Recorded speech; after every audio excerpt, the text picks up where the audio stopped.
Marcus stared at the cardboard box on his desk. 23 years of his life fit into 12 inches of corrugated paper. The office that once felt like a second home now looked cold and unfamiliar, like he was seeing it for the first time. Or maybe the last time. "I'm sorry, Marcus. The board made the final decision this morning." His manager's voice still echoed in his head, sympathetic but final. "It's not about performance. It's about restructuring." Restructuring. Such a clean word for something so devastating. He picked up the framed photo of his daughter, Sarah, from her college graduation last spring. Her smile was radiant, full of hope for the future. A future he had promised to secure. How was he going to tell her that her father, the man she'd always seen as unshakable, had just been let go at 52 years old? Marcus took a deep breath and looked around the empty office one last time. The setting sun cast long shadows across the walls where his achievements once hung. Employee of the Year plaques, certificates of excellence, letters of commendation, all of it meant nothing now. But as he walked toward the elevator, something unexpected happened. Instead of feeling crushed by the weight of failure, a strange sensation emerged from somewhere deep inside. It was small, barely noticeable, like the first crack of dawn before sunrise. It was the whisper of a question. What if this isn't the end? What if this is the beginning? Marcus didn't know it yet, but he was about to discover something far more valuable than job security. He was about to learn the secret of resilience, the hidden strength that transforms life's most devastating obstacles into stepping stones towards something greater. The drive home felt longer than usual. Every red light gave Marcus more time to rehearse the conversation he dreaded having. His wife, Jennifer, had just gone back to school to finish her nursing degree after years of putting her dreams on hold. Their daughter, Sarah, was in her second year of graduate school studying environmental science. And their son, Dylan, was a high school senior with dreams of attending an expensive art institute. Everything hinged on Marcus's income. The mortgage, the tuition payments, Jennifer's student loans, Dylan's college fund. It all depended on the steady paycheck that would no longer arrive at the end of each month. But it wasn't just about money. Marcus had built his entire identity around his career. He was Marcus Chen, Regional Sales Director. He was the guy who closed impossible deals, who mentored young salespeople, who never missed a target. He was the provider, the rock, the man who had it all figured out. Who was he without that title? Who was Marcus Chen when he wasn't Regional Sales Director? When he pulled into the driveway, Jennifer was gardening in the front yard, her hands deep in the soil, planting tulip bulbs for spring. She looked up and smiled, that same warm smile that had gotten him through countless difficult days over their 28 years of marriage. "You're home early," she called out, brushing dirt from her jeans. Marcus forced a smile, but Jennifer knew him too well. Her expression shifted immediately. What happened? The box in his hands told the story before his words could. Jennifer's face went pale, but she walked over and wrapped her arms around him without hesitation. "We'll figure it out," she whispered. "Whatever this is, we'll figure it out together." But Marcus could feel her trembling. They both knew what was at stake. This wasn't just about losing a job. It was about potentially losing their home, disrupting their children's education, and derailing Jennifer's hard-earned opportunity to finally pursue her own career. That night, sitting at the kitchen table with spreadsheets and bills spread out before them, the full weight of reality settled in. Even with Jennifer working part-time at the clinic and dipping into their modest savings, they had maybe 6 months before serious sacrifices would have to be made. "I'll find something," Marcus said, trying to sound confident. "I have connections, experience, a strong track record." Jennifer squeezed his hand. "I know you will. But Marcus, maybe this is also a chance to think about what you really want. You've been grinding at that company for over 2 decades. When was the last time you asked yourself if you were truly happy?" The question hung in the air like smoke. Marcus couldn't remember the last time he'd considered his own happiness.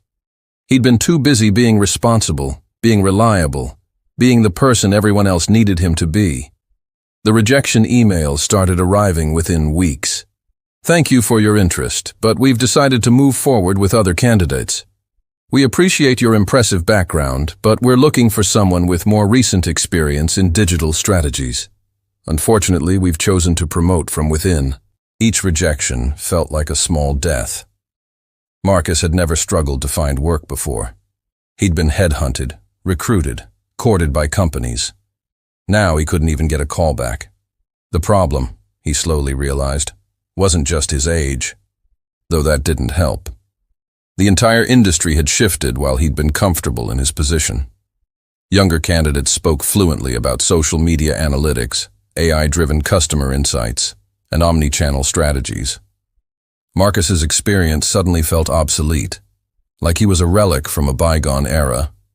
One particularly brutal day, after his 8th rejection that week, Marcus sat in his car in a parking lot and felt something he hadn't experienced in decades, the crushing weight of inadequacy. He was failing his family. He was failing himself. His phone buzzed. It was Dylan. "Hey, Dad. Just wanted to remind you about my art show tomorrow night. The one where colleges scout for scholarship candidates. You said you'd be there." Marcus closed his eyes. In his desperation to find work, he'd been sending out dozens of applications every day, scheduling back-to-back networking calls, attending every job fair and professional mixer he could find. He'd completely forgotten about Dylan's show. "Of course, buddy, I'll be there. Wouldn't miss it." After hanging up, Marcus sat in silence. He was so focused on being the provider that he was forgetting to be a father, so desperate to reclaim his old identity that he was losing sight of who he actually was.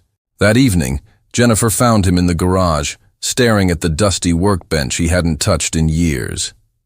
Before his career consumed him, Marcus used to build things: furniture, home repairs, small woodworking projects.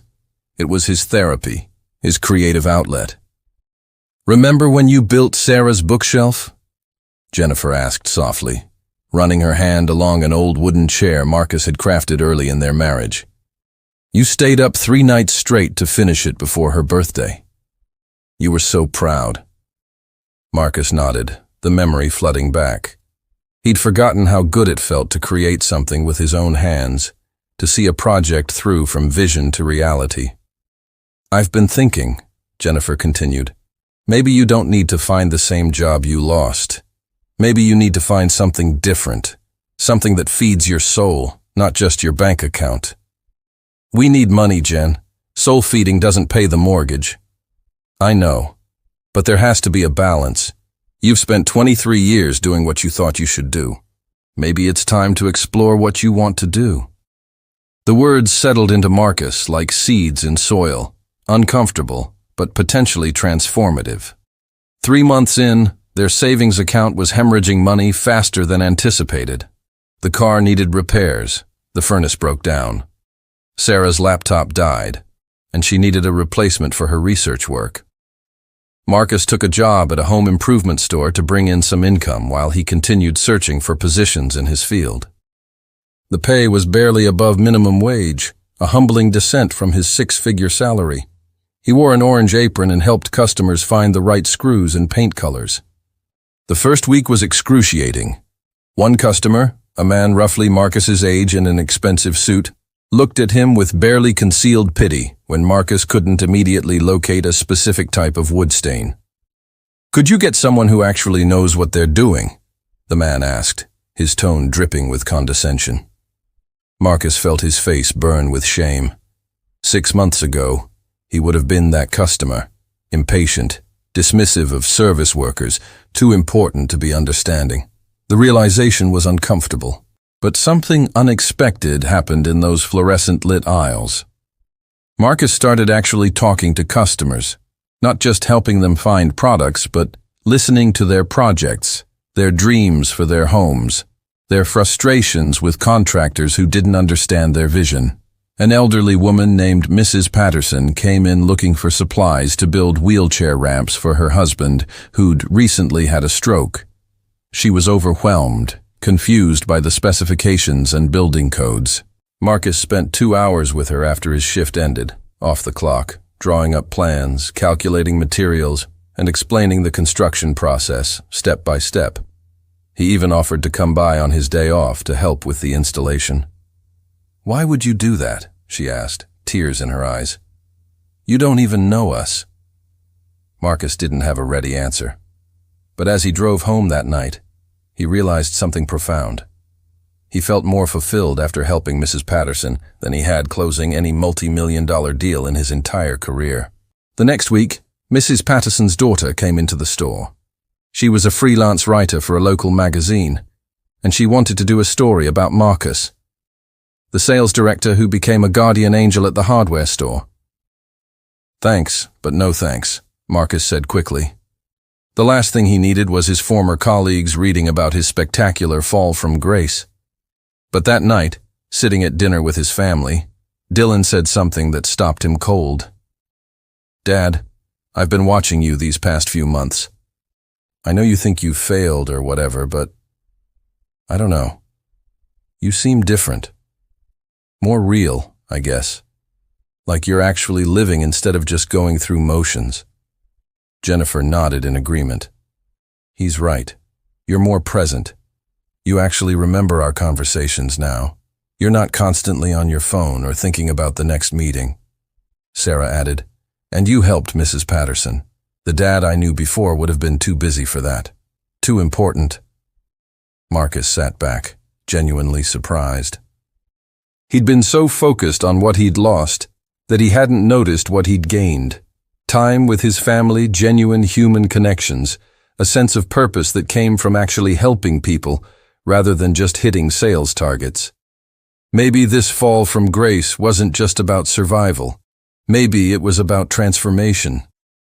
The opportunity came from the most unexpected place. A contractor named James Rodriguez had been coming into the store regularly, always asking for Marcus's advice on complex projects. James ran a small business building custom furniture and doing home renovations, and he was drowning in the business side of things. "I'm good with my hands," James confessed one afternoon. "But marketing, sales, customer management, I'm terrible at all that. I'm losing bids to companies that do worse work but have better presentation." Marcus had been mentoring James informally, offering advice on proposals and customer relations. But one day, James made an offer that changed everything. "What if you came on as a partner? Not full-time at first, I know you can't afford that risk. But help me build the business side while you keep your day job here. If it works, we split profits 50-50. It was risky. James's business was small, struggling, and there were no guarantees. Marcus would essentially be working 2 jobs for a fraction of what he used to earn. The smart move, the safe move, would be to keep grinding, keep applying for corporate positions, keep trying to reclaim his old life. But Jennifer's words kept echoing in his mind. "Maybe you need to find something different." That weekend, Marcus helped James with a consultation for a young couple wanting to renovate their first home.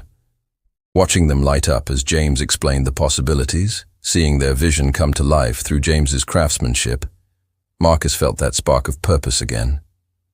By the end of the meeting, Marcus had helped structure a proposal that was professional, detailed, and priced competitively. The couple signed on the spot. "That's the first job I've landed this month," James said, shaking his head in amazement. "Usually I lose half my bids."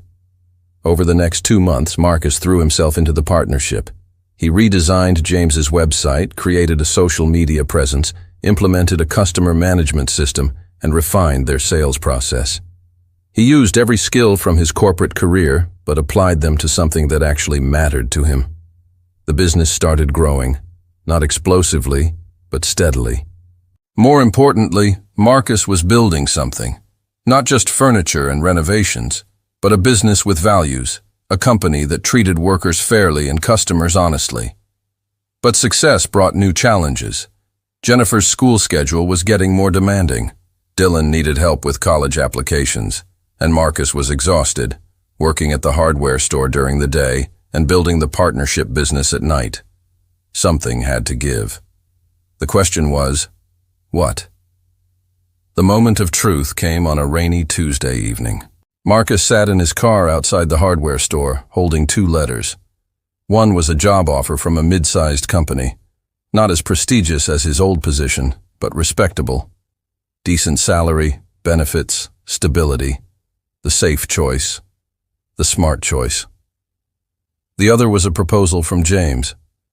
One of their recent projects had impressed a local real estate developer who wanted to contract them for multiple properties, enough work to sustain the business for a year.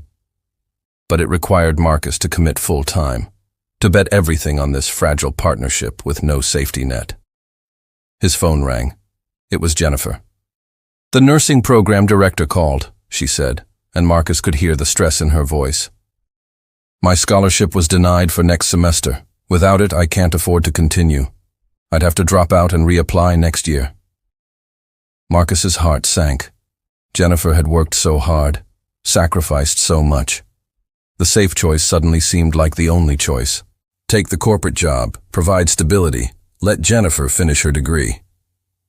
Unless, Jennifer continued slowly, unless we bet on yourself, on us. What do you mean? Take the partnership, Marcus. Go all in. I can pick up more shifts at the clinic. Dylan can work part-time. Sarah says she can TA to offset some of her costs. We can make it work if we all contribute. But more importantly, I believe in what you're building. I believe in who you're becoming. Marcus felt tears threatening. Jen, it's too risky. What if it fails? What if I fail? Then we'll figure it out. But Marcus, you've already failed at playing it safe. You did everything right for 23 years and they still let you go. Maybe it's time to fail at something you actually believe in. The truth hit him like lightning. He'd been so afraid of losing security that he'd forgotten the most important lesson. Security is an illusion. The only real safety comes from building something authentic, something resilient enough to weather any storm.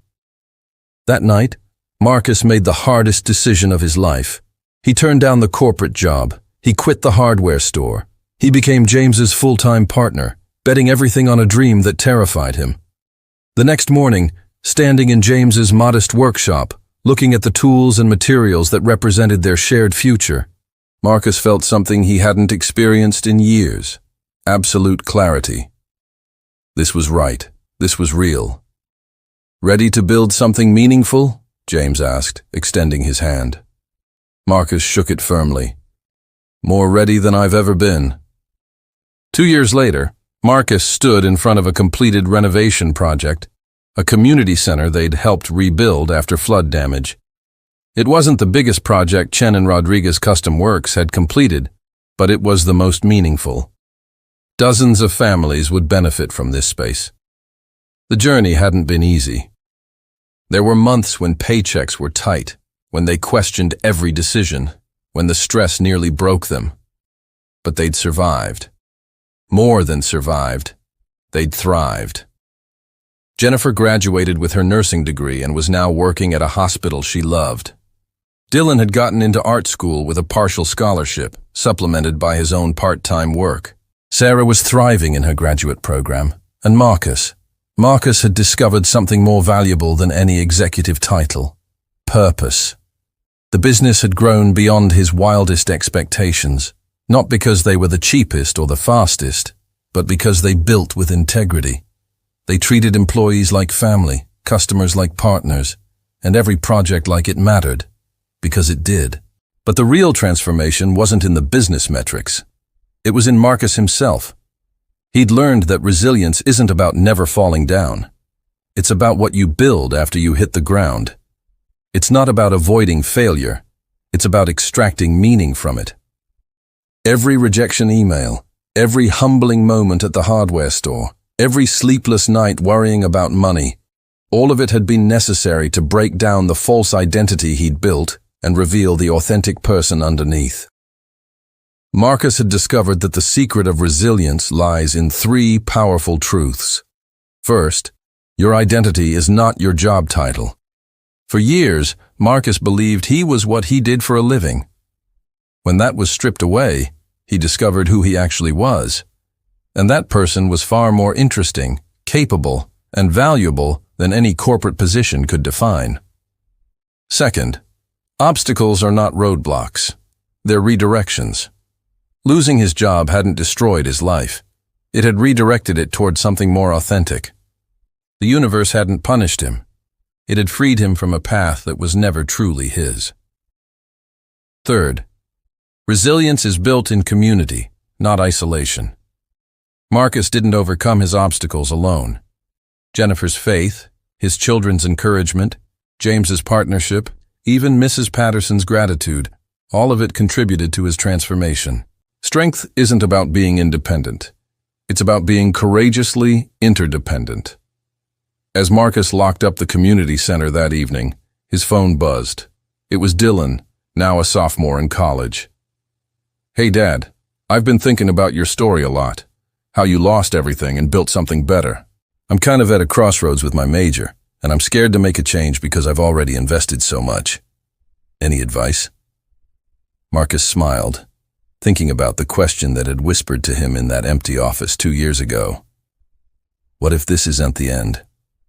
What if this is the beginning? "Dylan," he said, "sometimes the bravest thing you can do is let go of who you thought you were supposed to be and embrace who you are actually becoming. The only real failure is refusing to transform when life is offering you the chance." To everyone watching this story, your obstacle isn't your enemy, it's your opportunity. Right now, you might be facing something that feels insurmountable. A loss, a failure, a rejection, a crisis that's shaken everything you thought was certain. And you're probably asking yourself the same question Marcus asked. How do I survive this? But here's what I want you to consider. What if the better question is, who am I becoming through this? Resilience isn't about bouncing back to who you were before. It's about bouncing forward into who you're meant to become. It's about letting the obstacle break down the false versions of yourself so the authentic you can finally emerge. So here's my challenge to you. Identify one way your current obstacle might actually be redirecting you towards something more authentic. Not better, not easier, but more real, more aligned with your true values and purpose. Write it down, say it out loud, share it with someone you trust, because the secret of resilience isn't found in avoiding life's obstacles. It's found in what you choose to build with the broken pieces. Your transformation is waiting. Will you have the courage to embrace it?